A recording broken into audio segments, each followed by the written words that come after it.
యేసుక్రీస్తు ఈ లోకానికి రావడానికి పలు కారణాలు ఉన్నా చాలా ప్రాముఖ్యమైన అంశాల్లో ఈరోజు ఒక అంశాన్ని మీతో కూడా ధ్యానం చేయబోతున్నాను. నేనే మార్గము, సత్యము, జీవమునై ఉన్నాను అని సర్వశక్తుడైన దేవుడు ఈరోజు మీతో కూడా మాట్లాడుతూ ఉన్నాడు.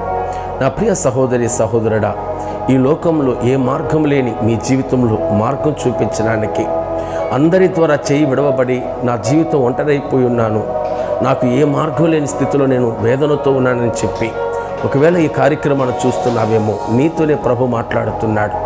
నీ చేయి పట్టి నీకు ఒక మార్గం చూపించడానికి యేసు ప్రభు ఈ లోకానికి వచ్చాడు. ఆయన ఈ లోకానికి రావడానికి ప్రధానమైన అంశం చెయ్యి విడవబడిన వారిని చేయి పట్టి వారిని నడిపించే దేవుడై మన కొరకై మార్గం తెచ్చి మన కొరకై మార్గాన్ని ఏర్పరిచి మనల్ని నడిపించే దేవుడై ఉన్నాడు.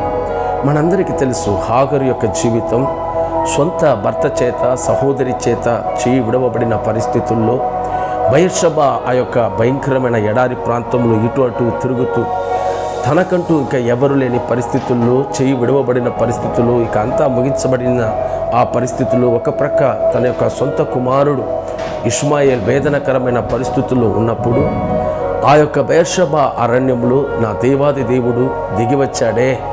ఆ మహా గొప్ప దేవుడు హాగరు యొక్క కన్నీళ్లు తొడవడం మాత్రమే కాదు, తన బిడ్డను ఓదార్చి ఆదరించి ఆ బిడ్డకు కావలసిన నీటి ఊటని ఏర్పరచడం మాత్రమే కాదు, వారిని చేయి పట్టి నడిపించి వారికి ఒక మార్గాన్ని ఏర్పరిచాడు.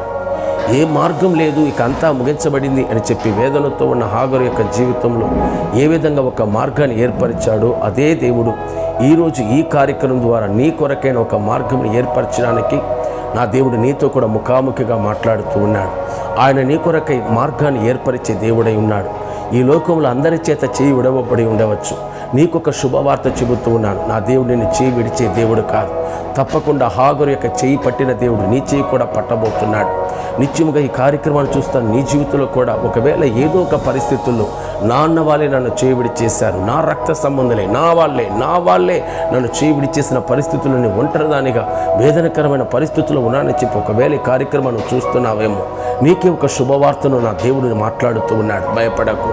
తప్పకుండా నీ జీవితంలో చెరపట్టబడి ఉన్న పరిస్థితులన్నింటినీ మార్చి నిన్ను విడిపించి నీ కొరకైన ఒక మార్గాన్ని ఏర్పరిచి గొప్ప ఆశీర్వాదం, దీవెనను అనుగ్రహింపజేసే ఉన్నాడు. ఆమేన్. హల్లెలూయా. భయపడకండి.